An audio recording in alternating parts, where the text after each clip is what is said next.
Hello everyone, स्वागत है आपका योगेश शुक्ला बायोलॉजी पे। स्वागत है आपका इंडिया के बेस्ट एजुकेशनल प्लेटफॉर्म डाउटनेट पर। और ये वक्त है क्लास 12th के लिए बायोलॉजी पढ़ने का और हम पहुंच गए हैं चैप्टर नंबर 5, 12th का सबसे बड़ा चैप्टर, वंशागत की विविधता के सिद्धांत। और ये क्या, बच्चों के मैक्सिमम बच्चे जो स्कूल में पहुंच चुके हैं वो ये बच्चे इस चैप्टर की प्लेलिस्ट ऑलरेडी है इस पूरे चैनल पे। ह्यूमन रिप्रोडक्शन, मानव जनन, वनस्पति मतलब पुष्पीय पादपों में जनन, जीवों में जनन, जनन स्वास्थ्य, इन सारे चैप्टर्स की प्लेलिस्ट बनाकर मैंने इस चैनल पे रख दी है। जो भी बच्चा अगर शुरू से भी स्टार्ट करना चाहता है तो पहली वीडियो से देख देखकर इस चैप्टर तक पहुंच सकता है और अपनी तैयारियों को दे सकता है बेहतरीन जोर और जबरदस्त तैयारी स्टार्ट कर सकता है बोर्ड में और नीट में अपने आप को जबरदस्त तरीके से पढ़ने में। स्टार्ट करते हैं आज का सेशन। लास्ट क्लास तक मैंने लिंकेज वगैरह पढ़ाया था, आज मैं आपको पढ़ाऊंगा सबसे पहले म्यूटेशन, उत्परिवर्तन। आप सभी एक बात जानते हो मेरे बच्चे, आप सभी ये जानते हो कि हमारे पास है क्रोमोसोम। अब ये डीएनए है जस्ट लाइक, ठीक है, A B C D E F G H I J, ऐसा ये पूरा मतलब हमारा डीएनए है या क्रोमोसोम है। अब यार ये डीएनए मिलकर ना कोई लक्षण बनाता है। अब लक्षण बनाता है तो वो लक्षण कुछ भी हो सकता है, जस्ट लाइक आंख, कान, नाक, मुंह, कुछ भी बनाता है। आंख, नाक कुछ भी बना रहा है, हाथ जो भी बनाता है। अब एक बात बताओ, इसमें मैं चेंज कर दूं, डीएनए बना हुआ है लेकिन इसमें मैं क्या कर देता हूं कि ए बी सी है, उसके बाद आई जे के और उसके बाद D E F J H I, जो भी ऐसा कर देते हैं। तो डीएनए चेंज कर दिया मैंने। डीएनए को क्या कर दिया मेरे बच्चे, डीएनए को, मैं पूछता हूं ना प्रश्न, पहले इसका जवाब तो दो। डीएनए को चेंज कर दिया तो अगर यहां पर जीन में परिवर्तन हो गया, जीन में क्या हुआ, परिवर्तन। ये परिवर्तन कैसे हुआ है, सडन। कैसा हुआ है मेरे बच्चे, सडन हुआ है। सडन मतलब अचानक हुआ परिवर्तन है, जीन में परिवर्तन, इसे कहते हैं मेरे बच्चे म्यूटेशन। और म्यूटेशन की वजह से आते हैं बदलाव। कॉपी में जरूर लिखना, व्हाट इज म्यूटेशन। डीएनए में होने वाला, अचानक से होने वाला परिवर्तन, सडन चेंज इन डीएनए में अचानक से कोई बदलाव हो गया। डीएनए में अचानक से सी डी ई एफ की जगह आई जे के आ गया, नया डीएनए पहुंच गया तो जीन बदल गया। जीन अचानक बदला है, म्यूटेशन बदला है, उसकी वजह से आते हैं बदलाव और बदल जाते हैं लक्षण। लक्षण भी बदल गए, अब आंख बदल गई, नाक बदल गया, कान बदल गया, और जब सब कुछ बदल जाएगा इज कॉल्ड म्यूटेशन। इसी को हम म्यूटेशन कहते हैं, इसी को हम उत्परिवर्तन कहते हैं। क्या सारे बच्चों को समझ में आ गया कि उत्परिवर्तन क्या है? फिर मैं एनसीईआरटी की हाईलाइट पढ़ाऊं तुम्हें, कमेंट सेक्शन पे सबसे पहले मुझे बताओ कि क्या ये बात तुम्हें समझ में आई, हां या ना, कि व्हाट इज म्यूटेशन। म्यूटेशन का मतलब होता है मेरे बच्चे सडन चेंज इन डीएनए में होने वाला अचानक बदलाव, अचानक परिवर्तन, अचानक से कुछ परिवर्तन आ जाए, अचानक परिवर्तन आ जाएगा, वो है म्यूटेशन, वो है उत्परिवर्तन। ठीक है, अब ये उत्परिवर्तन दो तरीके से आ सकता है भैया, ये उत्परिवर्तन दो तरीके से आ सकता है। एक ऐसा परिवर्तन है कि मान लो ए बी सी डी ई और एफ है, ये पहला है। इसमें जो बदलाव हुआ है, मान लो ए बी तब तो सब ठीक था, डी की जगह मान लो आ गया ई, और उसके डी की जगह मान लो आ गया कुछ नहीं, गायब हो गया, ये ओ हो गया मान लो यहां पर, और इसके बाद बाकी सब कुछ ऐसा ही है, ई और एफ। एक जगह परिवर्तन हुआ है, जब एक जगह परिवर्तन होगा इसे कहते हैं पॉइंट म्यूटेशन। जब सिर्फ एक जगह बदलाव होगा उसे कहते हैं पॉइंट म्यूटेशन। कौन सा म्यूटेशन है बच्चे, पॉइंट म्यूटेशन। अब अगर मान लो कि यही डीएनए में, ये डीएनए है, ठीक है, ये A B C D E F G H ऐसा कुछ, अब पूरा का पूरा बदलाव हो जाए, फ्रेम बदल जाए, कि आधा पोर्शन एबीसीडी है, ए बी सी है, बाकी इसके बाद डी एफ आई जे के एल एम एन ऐसा कुछ आ जाए, ये पूरा फ्रेम बदल गया, तो इसे कहते हैं मेरे बच्चे फ्रेम शिफ्ट म्यूटेशन।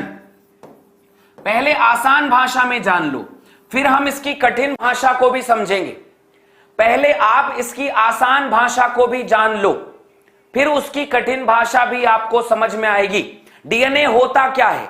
डीएनए है हमारे लक्षणों को बनाने वाला एक मटेरियल, उसमें होगा इधर उधर, लक्षण भी बदलेंगे। खुद से सोचो, डीएनए जब कुछ बना रहा है, एग्जाम्पल के लिए मैं अगर मान लो तुम्हें पढ़ा रहा हूं, तो मेरे पढ़ाने से तुम अच्छे विद्यार्थी बन रहे हो। अब मैं बहुत अच्छा पढ़ाऊंगा तो तुम बहुत अच्छे विद्यार्थी बनोगे, मैं बहुत खराब पढ़ाऊंगा तो तुम टोटल गोबर वाले बनोगे।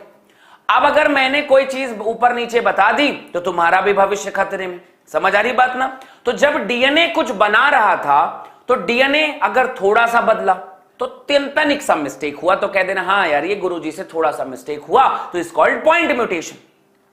तनिक सा छोटा सा परिवर्तन हुआ, एकदम तिनका वाला, तो पॉइंट म्यूटेशन है। बिंदु उत्परिवर्तन कहते हैं इसको, ये है बिंदु उत्परिवर्तन। ये पहली बात हो गई।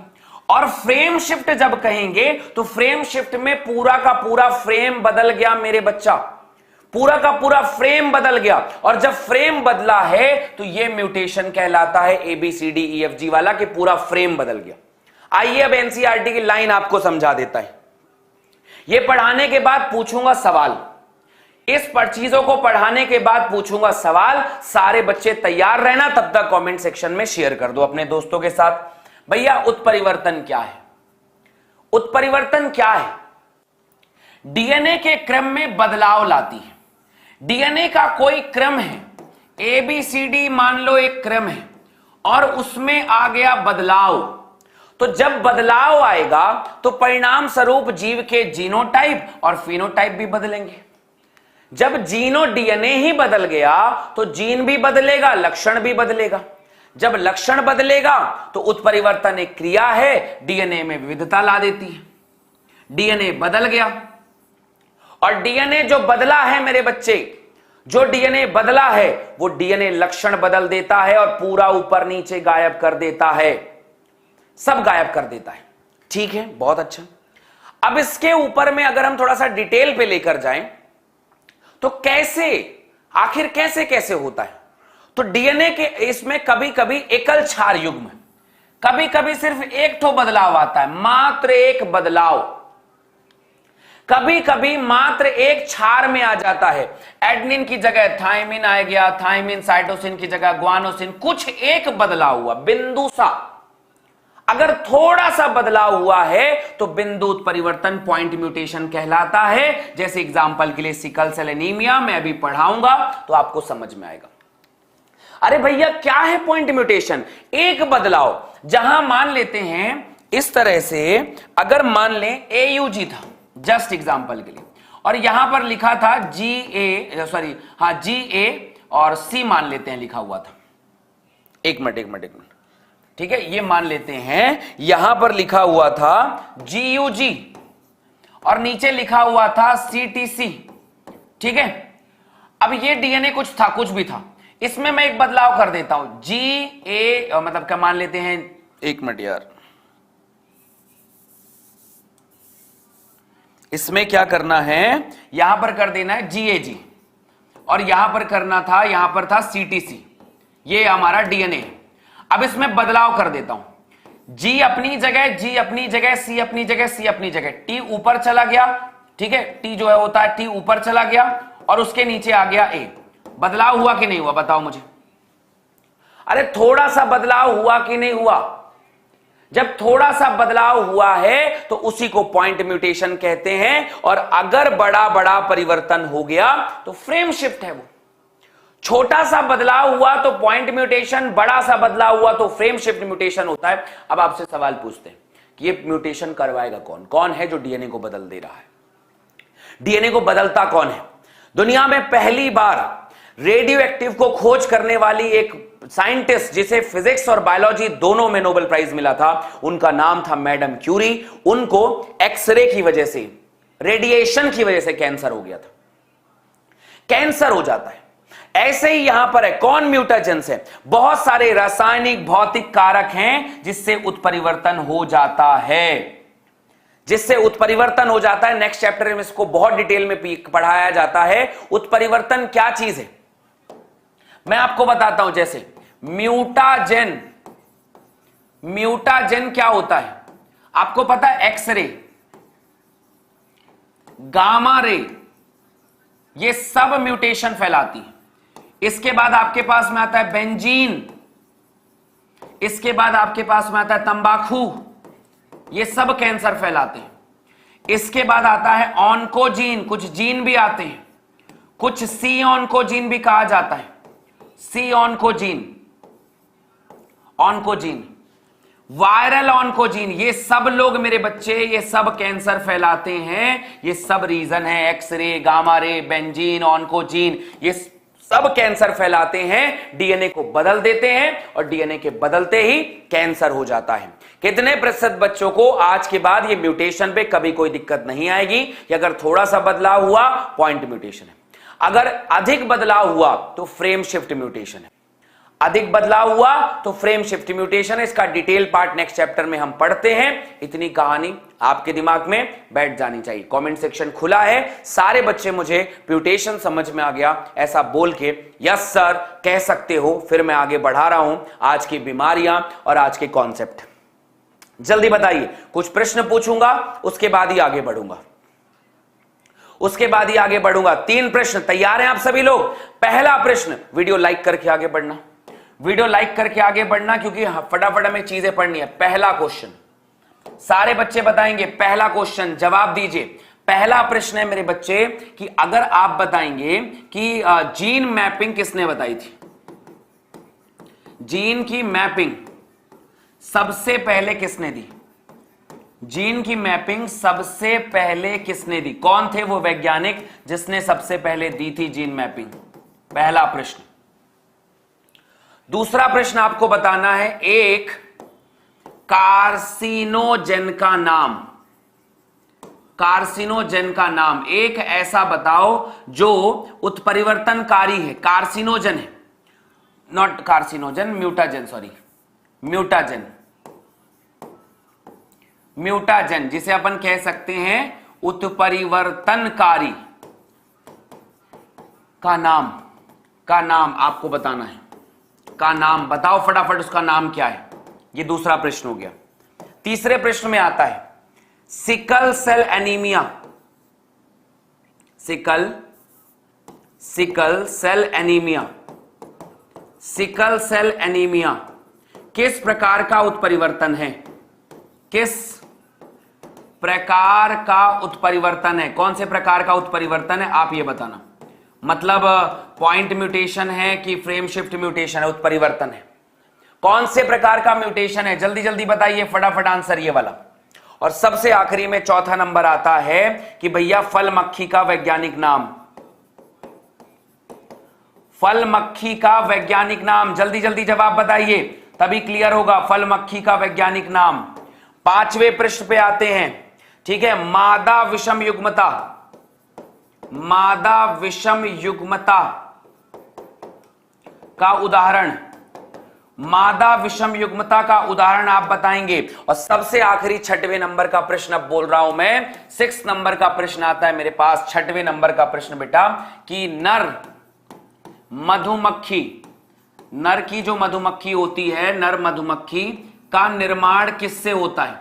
कौन बनाता है ये निर्माण? निर्माण किससे होता है? कौन बनाता है ये निर्माण? आपको ये बताना है। जल्दी जल्दी जवाब बताइए 5 प्रश्नों का।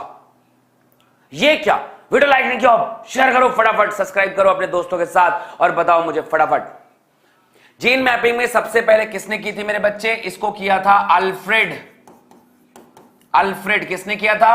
अल्फ्रेड स्टर्टिवेंट। किसने किया था बेटा? अल्फ्रेड स्टर्टिवेंट। याद है ना? भूले तो नहीं हो ना इनको?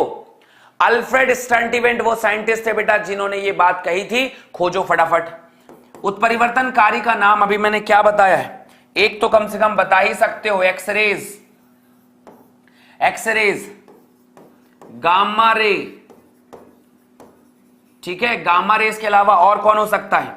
गामा रेज है, और मान लेना जैसे मान ले मतलब क्या बोलना चाहिए, ऑन्कोजीन, सेलुलर ऑन्कोजीन वगैरह नहीं, गामा रेज वगैरह हो गया। ठीक, बढ़िया। सिकल सेल एनीमिया किस प्रकार का म्यूटेशन है मेरे बच्चे? Point mutation. कैसा म्यूटेशन है? पॉइंट म्यूटेशन है ये, पॉइंट म्यूटेशन है। कौन सा म्यूटेशन है? पॉइंट म्यूटेशन है। वीडियो लाइक करो, शेयर करो, सब्सक्राइब करो। फल मक्खी का वैज्ञानिक नाम ड्रोसोफिला, ड्रोसोफिला मेलनोग्लास्टर, ड्रोसोफिला मेलनोग्लास्टर। बढ़िया। मादा विषम युग्मता का उदाहरण, मादा विषम युग्मता का उदाहरण आता है पक्षी। पक्षी क्या होता है? मुर्गा, ZZ ZZ जो है बेटा जी नर है और ZW जो है वो मादा है। क्या मैं सही कह रहा हूं? बिल्कुल सही जवाब, बिल्कुल सही जवाब। तो 5 प्रश्नों के सही जवाब। मॉक टेस्ट देते समय याद रखना, चीजें पढ़ो कम लेकिन मॉक टेस्ट जरूर दो, मॉक टेस्ट जरूर दो। जितने ज्यादा प्रश्न तुम बनाओगे उतना बढ़िया तुम्हारे लिए आंसर होगा, इसलिए ज्यादा से ज्यादा प्रश्न बनाया करो और इन चीजों को अपने दोस्तों के साथ भी शेयर किया करो। अगले प्रश्न में आते हैं बेटा, 6वें नंबर का प्रश्न है, नर मधुमक्खी का निर्माण किसने किया था? किससे होता बताओ? और ये क्या लाइक कौन करेगा? शेयर करो अपने दोस्तों के साथ, सब्सक्राइब करो हमारे चैनल को। ठीक है, बताइए क्या आंसर होगा? नर मधुमक्खी का निर्माण किसने किया था? किससे हुआ था? किससे होता है? तो आप बताना बेटा। ये बनता है अनिषेचित, अनिषेचित अंड से, अनिषेचित अंड से होता है।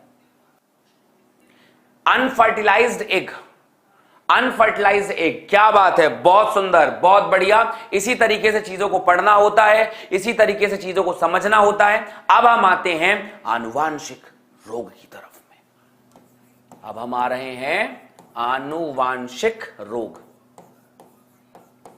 फटाफट लिखना, फ्लो चार्ट बनवा दूं पहले, फिर आगे बढ़ाता हूं आगे चीजों को।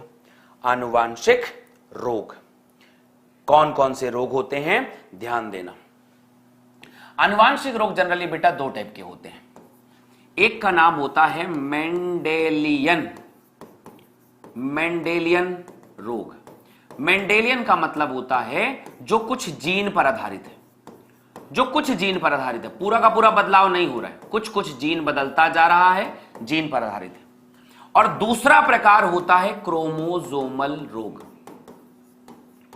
क्रोमोसोमल रोग। ये दूसरा प्रकार होता है क्रोमोसोमल रोग। पक्की बात, समझ गए?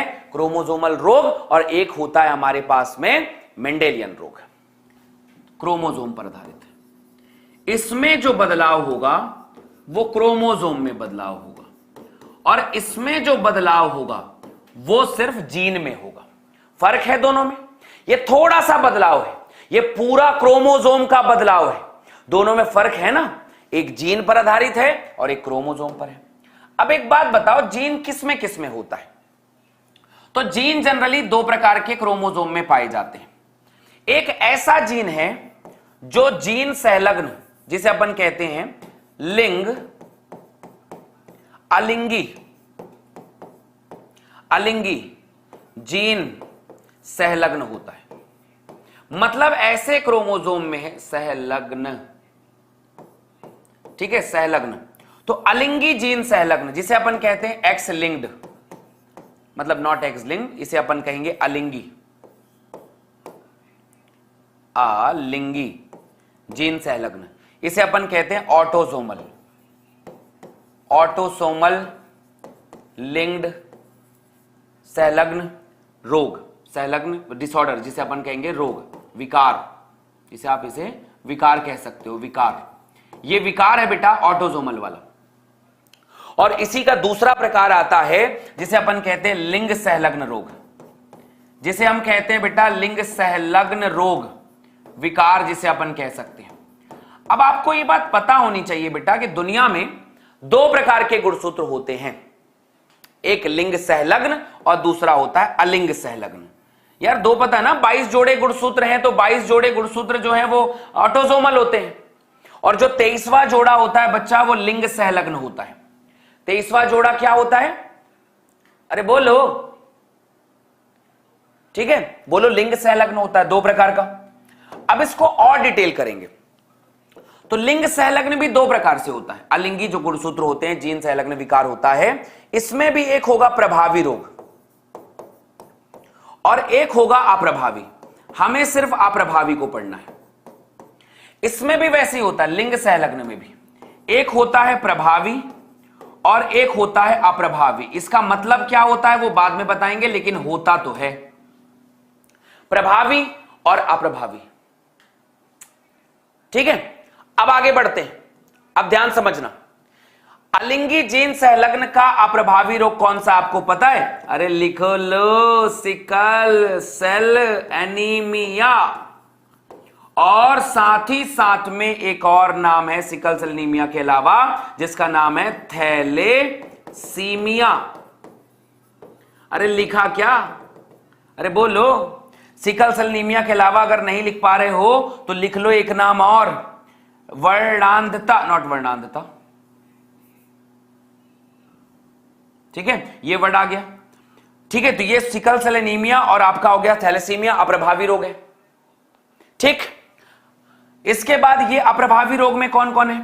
इसमें आता है मेरे बच्चे हीमोफीलिया, इसमें आता है हीमोफीलिया, और दूसरा नाम आता है वर्णांधता। तो सारे बच्चे आज के आज इस बात को याद कर लो, अभी के अभी याद करो। क्या हो जाता है? अरे जल्दी बोलो, जोर से बोलो, फटाफट बोलो कि मेंडेलियन रोग है जो मेरे बच्चे, वो जीन पर आधारित है। जब क्रोमोसोम दो तो प्रक्रियाएं भी दो होती हैं। तो 22 पेयर में, 22 पेयर में आधारित है। तो अलिंगी जीन सहलग्न विकार। जो लिंग से संलग्न नहीं है वो ये होगा। और जो 23वें जोड़े वाले गुणसूत्र पर आधारित है, 23rd क्रोमोसोम पर आधारित है, वो होता है मेरे बच्चे जीन, जिसे हम कहते हैं लिंग संलग्न विकार। बहुत अच्छा, आगे बात करते हैं। लिंग संलग्न के भी दो प्रकार अलिंगी के, अप्रभावी सिकल सेल एनीमिया और थैलेसीमिया, और लिंग संलग्न अप्रभावी और हीमोफीलिया जो है वर्णांधता। अरे कुछ आ रहा है, आपस में ही बात कर लो, आपस में ही बात कर लो। तुम लोग को कुछ करना धरना है नहीं, जीवन में कोई उद्देश्य है नहीं, टाइम पास करते रहो। पढ़ता है तो है ही नहीं, पढ़ना तो है ही नहीं। आपस में हेलो हाय कर लो बेटा, जिंदगी भर यही हेलो हाय रह जाएगा, कुछ छात नहीं आने वाला। इन रोगों को पढ़ लो, इन चीजों को पढ़ लो, तभी चीजें आगे बेहतर बढ़िया हो पाएंगी। अदरवाइज जिंदगी भर यही यही यही यही यही ताने रहते, झेलते रहते, बस यही है। डॉक्टर बनना है, आर्ट से बनना है, ठीक है। तो ये बात समझ में आई? अरे कहो यार, हाँ हाँ हाँ, बढ़िया, समझ में आ गई बात? यहां पे कोई दिक्कत नहीं ना? हाँ जी, बहुत सुंदर। तो ये आप लोग याद कर लेना। फिर हमारे पास जो क्रोमोसोमल रोग होता है, इसके भी प्रकार बनते हैं। तो क्रोमोसोमल रोग के प्रकार में दो हो सकता है, इसके भी प्रकार को बनाते हैं, ठीक है, उसके भी प्रकार को बनाते हैं कि क्रोमोसोमल रोग कितने प्रकार का होता है। अब ध्यान सुनना, जो क्रोमोसोमल प्रकार है, क्रोमोसोम पर आधारित, क्रोमोसोम पर आधारित। अब क्रोमोसोम पर आधारित कितने प्रकार से होंगे? दो प्रकार का होता है मेरे बच्चे। एक में क्या होता है, जिसे अपन कहते हैं एन्यूप्लॉइडी, एन्यूप्लॉइडी, प्लॉइडी, एन्यूप्लॉइडी कहते हैं। इसमें एक गुणसूत्र बढ़ता या घटता है। दूसरे का नाम आता है पॉलीप्लॉइडी, इसे अपन कहते हैं बहुगुणसूत्रिता। लिखते रहो, ये सारी चीजें समझ में बाद में नहीं आती। बहुगुणसूत्रता, और इसे अपन कहते हैं एक गुणसूत्रता, एक सूत्रता, ठीक है। एक सूत्रता, एक आगे बढ़ेगा, उसमें गुणसूत्रों की संख्या बहुत बढ़ जाएगी। एन्यूप्लॉइडी के दो प्रकार होते हैं, या तो गुणसूत्र घट जाए या बढ़ जाए। तो या तो एक गुणसूत्र कम हो जाता है, एक गुणसूत्र न्यूनता, न्यूनता गुणसूत्र कम हो गया, इसे मोनोजोमी भी कह सकते हैं, मोनोजोमी भी कह सकते हैं। गुणसूत्रों की संख्या एक घट जाती है। और दूसरे को कहते हैं बेटा एकाधिसूत्रता, एकादि शुद्रता का मतलब होता है मेरे बच्चे ट्राइजोमी। गुणसूत्रों की संख्या 2n+1, यहां x और x 3 गुणसूत्र हो जाएगा और यहां सिर्फ एक x गुणसूत्र बचेगा। तो एक गुणसूत्र न्यूनता और एकादि शुद्रता, मोनोजामी और ट्राइजोमी, ये एन्यूप्लॉइडी के उदाहरण है बच्चा, ये एन्यूप्लॉइडी के उदाहरण है। और जैसे ही हम यहां पर पॉलीप्लॉइडी में जाएंगे तो गुणसूत्र सेट में बढ़ेगा।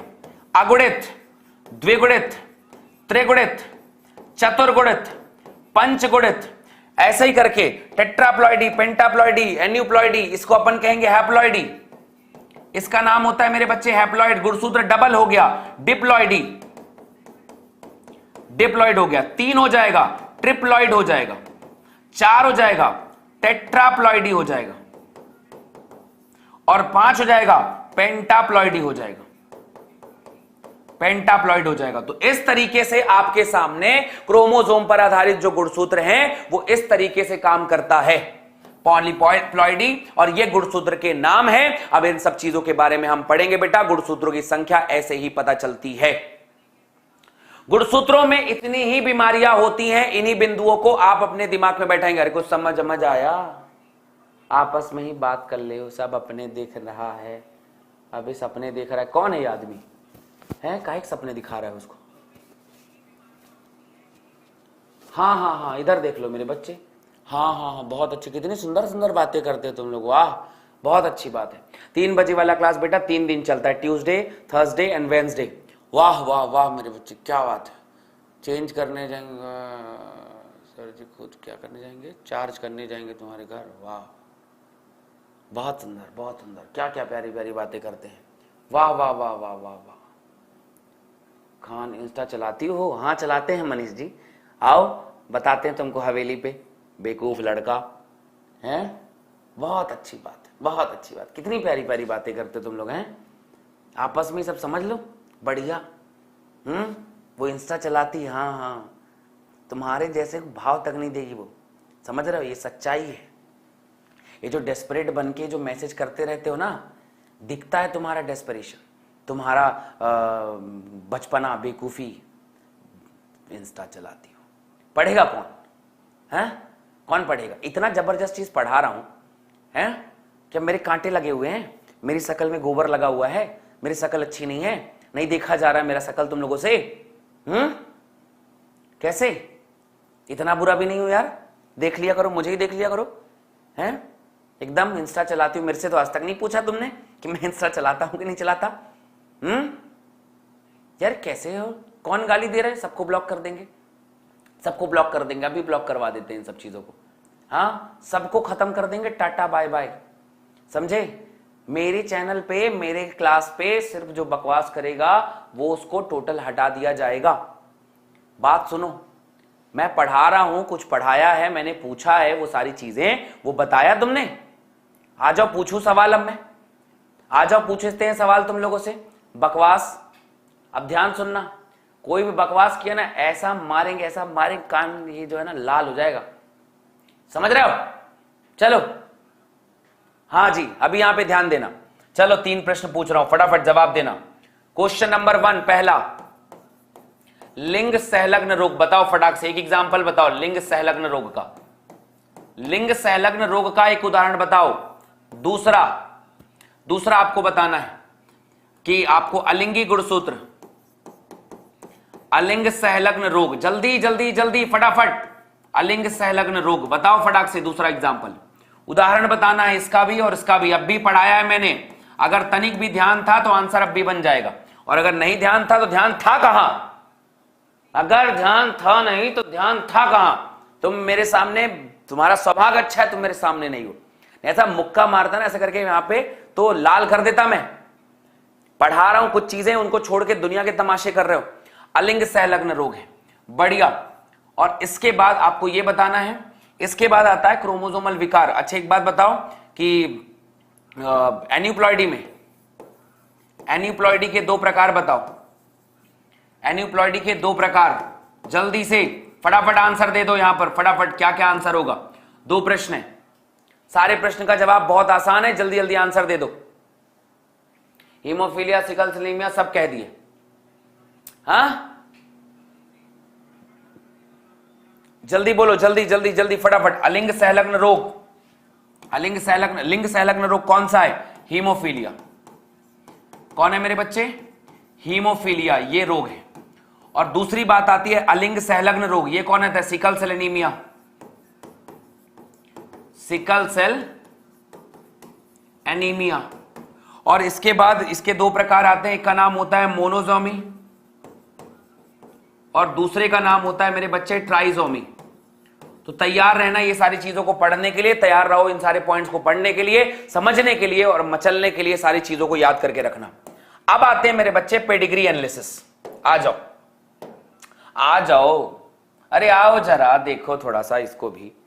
अब मैं आपको पढ़ा रहा हूं पेडिग्री, अब मैं आपको पढ़ा रहा हूं पेडिग्री। पेडिग्री मतलब, पेडिग्री मतलब, पेडिग्री का मतलब होता है भैया यहां पर वंशावली, वंशावली कि यार ये एक पीढ़ी से दूसरी पीढ़ी में, एक पीढ़ी से दूसरी पीढ़ी में कोई जीन जाता है क्या, बीमारियां फैलती हैं क्या, तो कैसे पढ़ेंगे? एक डायग्राम बनाना पड़ता है। आओ तो उस डायग्राम को समझाता हूं। देखो बेटा, आज के बाद अगर तुमको कहीं ऐसा डब्बा दिखाई दे, समझना नर है। ऐसा डब्बा दिखाई दे, समझना नर है। अगर कहीं कोई बीमारी में ऐसा ऐसा लाइन दिखाई दे, तो इसे समझना ये बच्चे ये वाहक होते हैं। और अगर लड़के में अगर पूरा का पूरा बढ़िया लाल ऐसा दिखाई दे, समझ लो पूरा का पूरा ऐसा लाल दिखाई दे, समझ लेना कि वो रोगी है। तो तीन प्रकार के लोग होते हैं बेटा। एक होता है सामान्य नर, सामान्य नर ऐसा दिखाई देगा। बीमारियों का वाहक नर ऐसा दिखाई देगा, वाहक नर। और रोगी नर ऐसा दिखाई देगा। याद हो गई मेरी बात? याद हो गई मेरी बात? दूसरा, मादा ऐसी दिखाई देगी, वाहक मादा ऐसे दिखाई देगी। ये वाहक मादा है, ये मादा है सामान्य वाली, ये वाहक मादा है। और इसके आगे अगर एकदम ऐसा बहुत सारा लाल लाल लाल लाल बहुत सारा कुछ दिखाई दे, तो समझना भैया रोगी मादा है ये। याद हो गई? अरे हाँ ना, बढ़िया। ऐसा बनाया मतलब क्या है? पता ही नहीं है कि मेल है कि फीमेल है, लड़का है कि लड़की, नहीं मालूम हमको। तीसरी बात, अगर तीनों को डार्क कलर से दिखाई दे तो प्रभावित है। प्रभावित का मतलब होता है रोगी हैं ये लोग, बीमार हैं ये लोग। अगर लाल के ऊपर में बढ़िया सा धागा सा बढ़िया डार्क सा दिखाई दे ना, ऐसा ऐसा ऐसा, ये लोग रोगी हैं मेरे बच्चे, रोगी। और ये जो अगर मान लो ऐसा लाइन लाइन सा दिखाई दे, समझ लेना कि ये वाहक है। अब अगर लड़का और लड़की के बीच में ऐसा लाइन दिखाई दे, समझ लो इनके बीच में जनन हो रहा है, मैथुन। अगर डबल लाइन दिखाई दे तो समझ लेना रिश्तेदारियों में शादियां हो रही हैं, मामा फूफा चाचा इन्हीं लोगों में शादियां हो जा रही हैं, तो डबल लाइन दिखाई देगा। इसके बाद इस लड़के का इस लड़की से विवाह हुआ और उसके बाद इनसे दो बच्चे पैदा हुए, एक लड़की और एक लड़की। ये है परिवार, ये है परिवार। शादी हुआ, विवाह हुआ, परिवार बन गया, मिले सुर मेरा तुम्हारा, और इस तरीके से बच्चे पैदा हो गए। इसके बाद बेटा यहां पर नर और मादा से जो बच्चे पैदा हुए और नीचे हो गया पूरा लाल। इसका मतलब क्या है? तो बाप को बीमारी नहीं थी, मां को बीमारी नहीं थी, लेकिन जो बच्चा पैदा हुआ ये रोगी पैदा हुआ है। समझ रहे हैं? मां बाप को कोई बीमारी नहीं थी, मां बाप को कोई बीमारी नहीं थी, मतलब मान लो वो सामान्य लोग थे, लेकिन जो बच्चा है वो रोगी पैदा हुआ है। कोई डायग्राम समझ आया? ये है फैमिली। हाँ हाँ हाँ हाँ हाँ हाँ हाँ हाँ, क्या बोलते हो? जल्दी बोलो फटाफट। यहां तक समझ में आया कि नहीं आया? क्या है कहती है पब्लिक, जल्दी बताओ। हम दो, हमारे दो, हैप्पी फैमिली। समझ गए बात को? हाँ, बढ़िया। अब इस पे तुम्हें देखना है कि कितने प्रकार के रोग कैसे पता लगाओगे यार, कौन नर कौन मादा, कहां मादा, कैसा मादा, किधर किधर, कैसे कैसे पता चलता है, रोग कैसे जाएगा। अब मैं बताता हूं, यहां पर ध्यान सुनना। मैं एक क्वेश्चन दे रहा हूं तुम लोग को, ठीक है, पेडिग्री बनाने वाला। एक महिला, बताओ, एक महिला जो सिकल्स मतलब मान लेते हैं जो वर्णांधता की शिकार है, वर्णांधता की रोगी है, मान लो इसको वर्णांधता की रोगी है, सामान्य मनुष्य से, सामान्य नर से विवाह किया इसने, सामान्य नर से विवाह किया। बताना, बोर्ड में बहुत पूछा जाएगा ये, विवाह किया। 2 बच्चे पैदा हुए,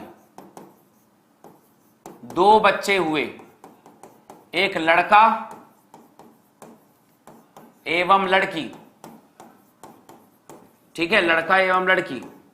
अब मान लो कि महिला वर्णांता थी, लड़का जो है, लड़का रोगी पैदा हुआ, मान लेते हैं लड़का रोगी पैदा हुआ, ये एग्जाम्पल है बस, ठीक है। पेडिग्री बनाओ इसका, बनाओ इसका पेडिग्री। पेडिग्री कैसे बनाएंगे? पेडिग्री बनाइए इसका, पेडिग्री कैसे बनाएंगे? तो आइए देखते हैं यार, ये महिला है, ये महिला है और इसको बीमारी हो गई वर्णांधता, बहुत अच्छा। अब अच्छा तो नहीं है लेकिन अब क्या करें यार, दुख तो है, दुख ही है। सामान्य मनुष्य से विवाह कर दी इसने। सामान्य मनुष्य से विवाह करने के बाद, अच्छा वर्णांधता है तो कैसा शो करेंगे बेटा? वर्णांधता है तो पूरा लाल लाल लाल लाल लाल पूरा भर देना यहां पर। इसको पूरा बीमारी हो रखा है बाबा, इसको पूरा बीमारी हो रखा है, इसको लाल से शो करने का है। लड़का तो नॉर्मल है, इनसे बच्चे पैदा हो गए। बच्चे पैदा हुए तो एक लड़का पैदा हुआ और एक लड़की पैदा हुई। लड़की के बारे में कुछ नहीं बोला, लेकिन लड़के को बोला कि बाबा इसको बीमारी हो गया है, इसको बीमारी हो गया। ऐसे बनाते हैं पेडिग्री, कुछ समझ आया? ऐसे बनाते हैं पेडिग्री, समझे? अरे तुम क्या समझोगे बीमारियों का? तुम थे सिंगल, हो सिंगल, रहोगे सिंगल। सही में तुम्हारा कोई विवाह नहीं होने वाला, ना पढ़ोगे ना विवाह होगा। तो जो पढ़ा रहे हैं उसको देख लो, ये पेडिग्री ऐसी बनाते हैं, ये पेडिग्री ऐसा बनाते हैं, ठीक है। अब एक बात और बताते हैं, ये पेडिग्री बना हुआ है, अब इसको देख के बताना है कि कौन सा रोग है यार ये। अब आओ देखो, देखो यार, बहुत पूछा जाता है पेडिग्री देखकर, मैं आपको बता रहा हूं, पेडिग्री देखकर ये बताया जाता है, पेडिग्री देख के पूछा जाता है, क्वेश्चन आता है कि ऑटोसोमल रोग है कि लिंग संलग्न रोग है, प्रभावी है कि अप्रभावी है। कैसे पता चलेगा? पता कैसे चलेगा? बताओ, आप बताओ मेरे को। ये कौन है ये बकवास आदमी? ये थोड़ा ढंग से मैसेज करे, ये कौन है फालतू का, ये चौधरी करके जो बेमतलब के मैसेज करे, ब्लॉक करवा दूंगा मैं। भगवान के बारे में उल्टा सीधा नहीं बोलने का, समझा? ठीक है, अपने हिम्मत में रहो यार, तुम लोग इंसान को बोलो, भगवान के बारे में कुछ नहीं बोलने का, चुपचाप बस पढ़ाई करो। यहां पर जितना पढ़ा रहा हूं उतना सुनो, ज्यादा मजा लेने की जरूरत नहीं है। ब्लॉक कर दूंगा अभी तुरंत, ठीक है। चलो अब ध्यान से सुनना। अब पता कैसे चलेगा कि कौन सा रोगी कैसा कैसा? ध्यान समझना। अगर तुम्हें कहे कि ऑटोसोमल रोग का पता लगाओ, ऑटोसोमल डिजीज, ऑटोसोमल डिजीज का पता लगाना है, मतलब अलिंगी, मतलब अलिंगी विकार के बारे में बताओ कि अलिंगी विकार कौन सा है, जो 22 जोड़े पर आधारित है। इसमें क्या होता है, ये पिता से मतलब क्या बोलते हैं, पुत्री को भी जाता हुआ दिखाई देता है और पिता से पुत्र में भी जाता है। और अगर माता को कोई रोग है तो माता से पुत्र और माता से पुत्री, अगर मान लो दोनों में ट्रांसफर होता हुआ दिखाई दे, दोनों में ट्रांसफर होता हुआ दिखाई दे, समझ रहे हो बात को? अब जहां पे दोनों को दिखाई देता है तो वो ऑटोसोमल कहलाता है। याद रखना, क्रिस क्रॉस बनता है बेटा, इसे अपन कहते हैं यहां पर कि पिता से पुत्र में भी बीमारी फैल रही है, पिता से पुत्री में भी, माता से पुत्री में भी आ रही है और माता से पुत्र में आ रही है, दोनों में भी जा रही है। समझ रहे मेरी बात? तो यहां पर ऑटोसोमल डिजीज है। दूसरी बात होती है, यहां पर कुछ बीमारियां होती है, इसको अपन कहते हैं sex linked, sex linked disease. Sex linked disease को एक्स लिंक्ड भी कहते हैं। एक्स लिंक्ड कहते का मतलब होता है लिंग संलग्न विकार, लिंग संलग्न विकार। अब लिंग संलग्न विकार जो होता है वो 23वें 23rd गुणसूत्र में काम करता है। ये कैसे फैलता है आपको पता है? ये अगर पिता को है, ये पिता को है तो पुत्री को फैलेगा, और माता को है तो पुत्र को फैलेगा, माता है तो पुत्र को फैलेगा, जिसे कहते हैं मेरे बच्चे क्रिस क्रॉस। इसे क्रिस क्रॉस कहते हैं। कैसे फैलता है रोग? पहले याद कर लो, पहले याद कर लो चीजों को। इतना मेरी बात समझ में आ रही है? इतना याद कर लो सभी लोगों को कि भैया जो अलिंगी विकार होता है वो पिता से पुत्र में भी फैलता है, पिता से पुत्री में भी, ठीक है, और माता से पुत्र को भी फैलता है, माता से पुत्री में भी फैलता है, दोनों में फैल जाता है। अब अगली कहानी पे अगर मान लो सेक्स लिंक डिजीज है, एक्स लिंक डिसऑर्डर है, तो वो पिता से पुत्री को भी फैलता है, पिता से पुत्री को भी फैलता है और माता से पुत्र को फैलता है, ये फिक्स है। यहां तक बात समझ में आ गई? अरे हां ना, यहां तक समझ में आया। अब एक रोग होता है प्रभावी, एक रोग होता है प्रभावी रोग। कैसे पता चलेगा? प्रभावी रोग का मतलब होता है हर पीढ़ी में जाएगा, हर पीढ़ी में ट्रांसफर होगा, हर पीढ़ी में जाएगा। पहली पीढ़ी में भी था, दादा को भी था, पिता में भी आया, पुत्र में भी आएगा, सब में जाएगा। अगर तीनों पीढ़ी में जाएगा तो प्रभावी रोग है, ठीक है। अब यहां पर दूसरा आता है मेरे बच्चे अप्रभावी, दूसरा पॉइंट आता है अप्रभावी रोग। अप्रभावी रोग जो होता है जिसमें पीढ़ी का गैप आ जाता है, पीढ़ी का गैप आता है। अब पीढ़ी का गैप आता है कहने का मतलब होता है पहली पीढ़ी में था, दादा वाली पीढ़ी में था, पिता वाली पीढ़ी में मान लो नहीं आया, उसके बाद पुत्र वाली पीढ़ी में फिर आ गया। तो अगर अप्रभावी रोग है तो हर पीढ़ी में नहीं जाएगा, हर पीढ़ी में नहीं होगा। अब एक बात समझो, इस कहानी को देखो और मेरी बात बताओ। एक डायग्राम पूछूंगा आप लोगों से, बताना मुझे कि वो प्रभावी रोग है, अप्रभावी रोग है, कैसा रोग है, जल्दी बोलिए फटाफट। यहां पर कौन देखो ये बताना है, प्रभावी, अप्रभावी, ऑटोसोमल, सेक्स लिंक्ड, ये चार बीमारियां हैं। चारों के बारे में तुमसे भी पूछा जाएगा कि ये बीमारियां कैसे फैलती हैं। जल्दी बताइए ये बीमारियां कैसे फैलती हैं, पूछ लो डायग्राम में। तैयार हैं हाँ या ना? जल्दी बताइए, तैयार हैं आप इस जवाब का, सवाल का जवाब देने के लिए? देखो एक डायग्राम, दो डायग्राम मैं आपको दिखाता हूं, मैं आपको समझाता हूं कि कैसे आंसर होता है। प्लीज पढ़ाई पे फोकस करें, कोई मैसेज नहीं कर रहा है अभी यहां पर, ठीक है। और वो चौधरी को ब्लॉक कॉपी करने की जरूरत नहीं है। और भाई तुम थोड़ा सा हैसियत में रहो अपनी, ठीक है, थोड़ा सा औकात में रहो, फालतू बातों का मैसेज ना करना है भैया। पढ़ाई लिखाई पे फोकस करो। यहां पढ़ने आते हो, अगर मैसेज करने आते हो तो तुम लोग जो है ना फालतू बात मत किया करो। यहां पे देखो फोकस रखो फटाफट, ठीक है। भगवान अगवान वाली बात फालतू इधर उधर नहीं करने का है मेरी, है ना। मेरा माथा सरक जाता है, ब्लॉक कर दूंगा मैं। फटाफट देखो ध्यान से, अभी यहां पर पढ़ाई पे फोकस करो। हर एक चीज का देखो यार, तुम लोग कितने कमजोर दिमाग के हो, फटाफट डिस्ट्रैक्ट हो जाते हो। मैं देखो यहां पे पढ़ा भी रहा हूं, देख भी रहा हूं तुम्हारे कमेंट, फिर भी कोई कमेंट नहीं कर रहा हूं। देखो ध्यान से यहां पर, फटाफट देखो इधर। अब देखो यार भैया, ये पहली पीढ़ी है, ये दूसरी पीढ़ी है और ये तीसरी पीढ़ी है। मुझे बताओ कि बीमारी तीनों पीढ़ी में तुम्हें दिख रहा है कि नहीं दिख रहा है?